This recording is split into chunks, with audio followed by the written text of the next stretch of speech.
Okay, we are back. So last week was a deload week. Pretty successful, I think. I did three runs. I think I did a 2 mile, and then a 10K. All in all, felt good. I did a bunch of bikes on that with the Ruvi app. The Ruvi app is amazing.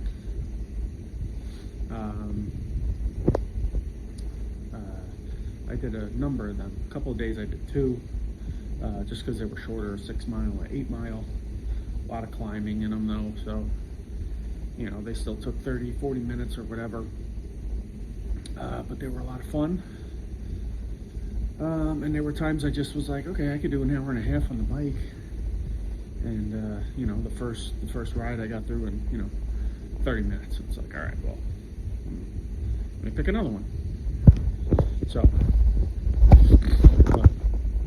that's a fun app,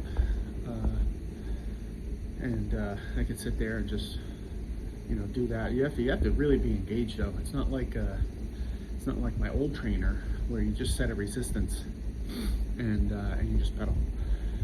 This one, like I'm changing gears. Like you have to be engaged, or you're gonna fall behind, and you're not gonna know what's going on, and then you're gonna look and be like, whoa, I'm like way behind. So it's a really cool app. And no swimming yet because it's freezing out and I don't have a gym membership. So I'm just warming up on the bike now. I'm gonna try to hit a 4 miler. My knee's acting up, but we'll see. It feels strange doing certain things but not walking. So we'll see how it is for running. And yeah, so I think I'm gonna cut back the runs starting this week to 4. Just see how that goes. Running 5 days a week is starting to add up to be a lot for me.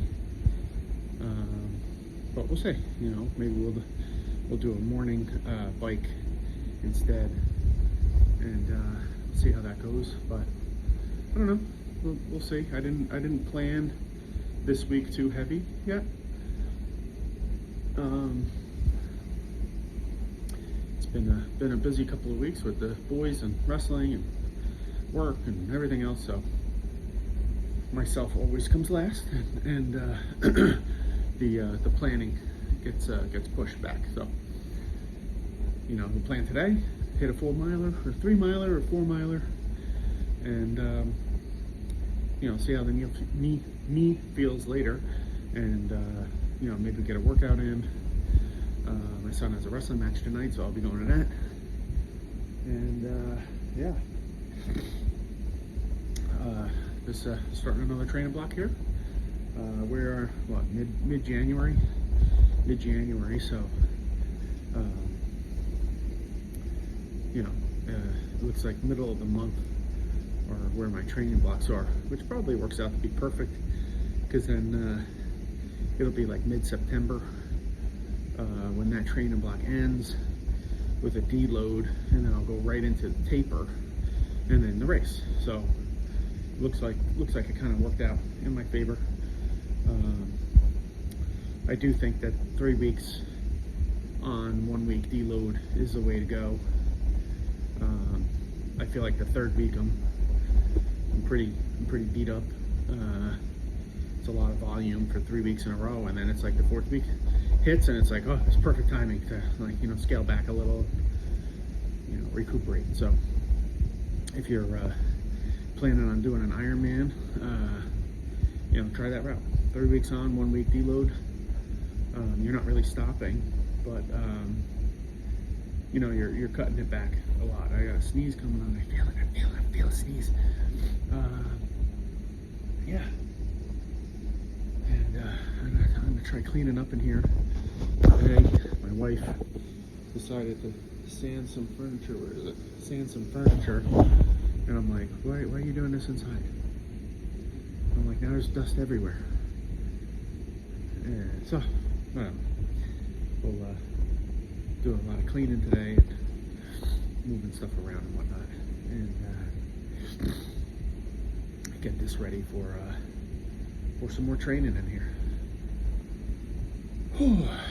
And my older son's birthday this week, so we'll travel down to his college and take him out to dinner or something. Yeah, it's good. Good stuff. Good stuff happening this week. Yeah, I think that's about it. Maybe an update later in the week, since I was a little under prepared for this week's training update. But yeah, that's life. Life gets in the way sometimes. When you're mid to late 40s and trying to squeeze everything in, it happens.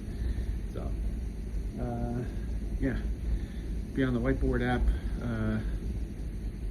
be a garage warrior, following that plan as much as I can. That's it. So see you on the next one.